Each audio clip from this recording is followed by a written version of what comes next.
Hello and welcome to Just One More Watch. Unless this is your very first time clicking on one of my videos, in which case, hello, my name is Jody, I love watches, hit the big subscribe button if you don't mind. You know that I love Casio watches. The first watch that I ever owned was a Casio. The first review I ever made on this channel was about a Casio. And I currently have about a dozen of them in my personal collection, including no less than 3 square G-Shocks. I know that doesn't sound like a lot, but believe me, I love these things. The Square G is an absolute classic. After all, it was the first G-Shock released back in 1983. The design has not changed an awful lot since then because it didn't need to. They got so much right at the first attempt. Now, Casio are not shy when it comes to releasing special anniversary editions, and late last year they released a slightly belated 40th anniversary edition of the iconic first ever G-Shock, the DW5000. It is absolutely fantastic. It is one of the best Casio G-Shock releases of the last 5 years. And I missed it. Each country only got a small allocation of stock, and that stock sold out very quickly. You can still buy these new from certain retail outlets, but at a considerable markup to the RRP, and I'm just not sure I'm prepared to pay double retail for a Casio, no matter how good it is. But you know what? I've been thinking about it, and I'm probably okay with missing out, and I'll explain why over the course of the video. But first of all, a big shout out to Casio Australia. This one is kindly on loan from them. I'll leave a link to their website in the description of the video. Sadly, the DW5000 is all sold out. Let's flip the camera and have a look at it. All right, let's get into it. And I should tell you, don't go rushing to find a length of rope and a chair. All is not lost. If you fall in love with this one today, you're just going to have to exercise a little bit of patience. Apparently, it is not a limited edition and they will be restocking at some point, but not even my contact at Casio Australia could tell me when that point was. Made in Yamagata, Japan, by the way. I guess one reason why these ones are commanding a fairly hefty premium over standard models. So DW-5000R-1ADR with a module 3576. Definitely unusual packaging with a kind of oatmeal cardboard and this little linen bag. And inside it, a rather familiar sight though, a beautiful original Square G. Well, original reissue anyway. But you know what? It really is pretty close to the original. There is the original from the Casio website. Visually, not much to separate the two of them. Apparently, the new watch, the reissue, is slightly larger, and there are a few differences internally. The light is located in a different spot from the OG from '83, but yeah, visually, to all intents and purposes, they're the same. But immediately upon taking this one out of the box, you notice a couple of fundamental differences between this and any other Square G that I've handled. The first is the weight. Not just a stainless steel case back here, it's a stainless steel module protector rather than the carbon cores of a lot of modern Gs or the resin cores of previous generations. I'm not going to take the back off of this one, but I will pop in this handy pic robbed from the Casio website to show you exactly what I mean. This one has a heart made of stainless steel, just like the original from 1983 did. And there's another tactile difference. This is softer. This is softer than the standard Casio resin that I'm sure you're all used to by now. That's because this is apparently bio resin. Not sure how it's going to age long term. Not sure whether it will be softer. As I said, this is a loaner. I don't intend to beat it while I've got it on loan. Not sure whether it's going to be more scratch prone or less scratch prone. And I'm sure if you've had any Casio for any length of time, you know that the straps kind of degrade quickly. They become a little bit shiny.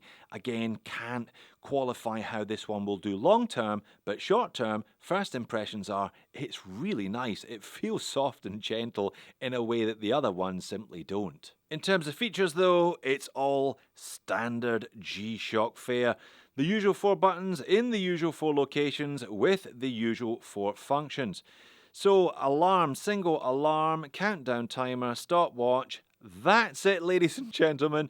We don't have world time, we don't have Bluetooth, and we do not have multi-band 6 atomic timekeeping, again, true to the original in 1983. This one has a single white LED located to the left of the dial that does a really good job of illuminating the entire dial, but it has one little after dark trick that I haven't seen on any other G-Shocks, and that is the beep of the single alarm is accompanied by a flash of that light. I've seen this elsewhere on other Casios, but not, like I said, on a Square G. Now, in terms of dimensions, everything's in line with what you'd expect apart from one of them.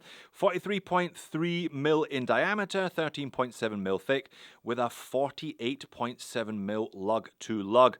Lug width, pretty much not applicable, it's 16, but you're going to need an adapter if you want to take it off the resin band. I have owned Gs for nearly 20 years, Square Gs, and I've never attempted to take one off the supplied resin band. Weight though. Weight of the standard 5600 is 55 grams. This one, however, weighs 77 grams because of that stainless steel core. 200 meters of water resistance, acrylic crystal covering the dial, and the module, as discussed, is a 3576 with flashing alarm, don't you know. Now, it may be 45% heavier than a standard G-Shock, but 77 grams is still not what I would describe as heavy. You don't really feel the extra 20 grams in the head of the watch either, especially because this resin is a little bit more comfortable on wrist than you might otherwise have been expecting. Don't expect any funky anti-reflective treatment underneath the plastic dial covering, and don't expect particularly easy to read numerals, the curse of 95% of current digital Casios. If you want something that's easy to read, buy a W217H instead. So a cracking watch and a reissue worthy of the original then. 350 Aussie dollars is not particularly cheap retail, but then again you're looking at about $200 for a base model G retail, so I reckon this one is probably worth the extra for that metal core and the extra feeling of heft you get from that lovely soft touch resin, and a couple of improvements in size and the LED, etc. over the original, while still retaining the authentic looks. But I'm okay with missing out on this first tranche anyway. Allow me to take you through my own personal Square G-Shock evolution, and perhaps you'll see why I'm alright with not having grabbed one of these last month. First Square G I ever bought was nearly 20 years ago in 2007, and it was a base model DW5600E-1V that I got for half price. I had it for a decade, and then the module died. So I replaced it in 2017 with another DW5600E-1V. But in 2021 I thought, why not go solar? So I bought a G5600UE-1DR and I sold the 5600E-1V. But then in 2022 I thought, why not go Bluetooth and solar? So I sold the solar and I picked up a GWB5600MG-1. My friend who I sold the 5600E-1V to then sold it back to me in 2022. And last year I finally picked up my first full metal G, the GMW-B5000D-2ER. So those are my three current G-Shocks. But really, it's the one in the middle that gets all of the wrist time. It's my perfect G-Shock. I wear it exactly as it's meant to be worn, I beat it, and I don't really care all that much about it. And you know what? Since I got it, I have never thought about upgrading it or replacing it with a different Square G. I love Gs, but I'm by no means a collector of them. I've got a couple, but I use them for the purpose for which they were intended, for which they were designed.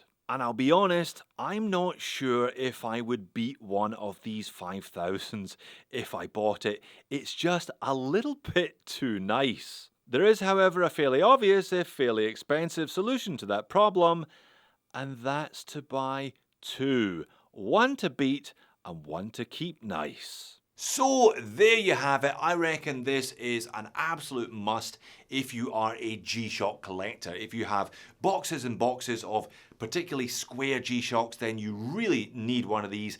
Even if you missed out like I did, it's probably worth paying over the odds for it. but it probably isn't a G-Shock that you want to use like a G-Shock. Unless, of course, you bought 2 of them. That, my friends, is the solution. Well done for making it all the way to the end of the video. More G-Shock content perhaps? Not a problem. Thanks for watching this one. I'll see you again in the next one.